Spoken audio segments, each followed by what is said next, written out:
ఇవాళ ఏపీలోని 2 జిల్లాల్లో విషాదం చోటు చేసుకుంది. చిత్తూరు, విజయనగరం జిల్లాల్లో ఆడుకునేందుకు వెళ్లిన చిన్నారులు మృత్యువాత పడ్డారు. విజయనగరంలో 4, చిత్తూరులో 3 చిన్నారులు చనిపోయారు. హైదరాబాద్ గుల్జార్ హౌస్ అగ్ని ప్రమాదంపై పలువురు ఏపీ రాజకీయ నేతలు సానుభూతి తెలిపారు. కేంద్రం ఏర్పాటు చేసిన ఎంపీల బృందాల్లో ఏపీ బీజేపీ అధ్యక్షురాలు పురంధేశ్వరికి చోటు దక్కింది.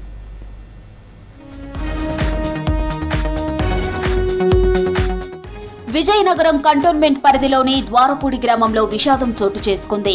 కారు లాక్ పట్టడంతో అందులో చిక్కుకున్న 4 చిన్నారులు ప్రాణాలు కోల్పోయారు. ఉదయం 4 చిన్నారులు ఆడుకునేందుకు బయటకు వెళ్లారు. ఎంతసేపైనా తిరిగి రాకపోయేసరికి వారి తల్లిదండ్రులు వెతికినా కనిపించలేదు.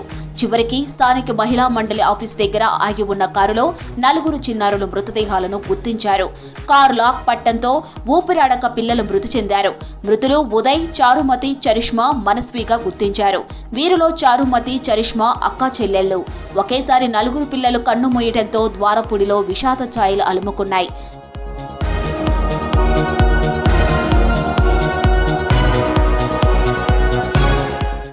చిత్తూరు జిల్లా కుప్పం మండలం దేవరాజపురంలో విషాదం చోటు చేసుకుంది.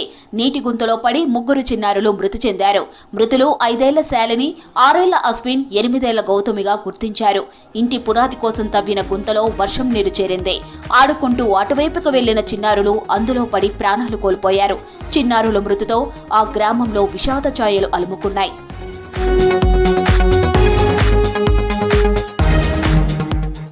తిరుపతిలో ఇంజనీరింగ్ దళిత విద్యార్థి జేమ్స్ పై దాడిని ఖండించారు మాజీ సీఎం వైఎస్ జగన్మోహన్ రెడ్డి. రాష్ట్రంలో దిగజారిన శాంతి భద్రతలకు, దళితులపై తీవ్రమవుతున్న దాడులకు ఈ ఘటన ఒక ఉదాహరణ అంటూ ట్వీట్ చేశారు జగన్. దళితులు తమ గొంతు గట్టిగా వినిపించలేని వర్గాల వారికి ఈ రాష్ట్రంలో రక్షణ లేకుండా పోయిందన్నారు.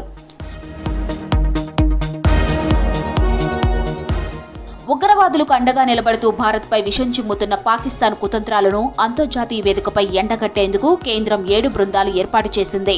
అందులో ఏపీ బీజేపీ అధ్యక్షురాలు ఎంపీ పురంధేశ్వరికి చోటు కల్పించారు.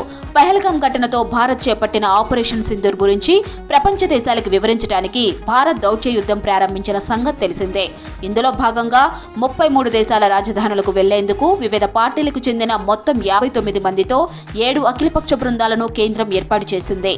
దేశానికి ప్రాతినిధ్యం వహించే అరుదైన అవకాశం దొరికిందని అన్నారు పురంధేశ్వరి.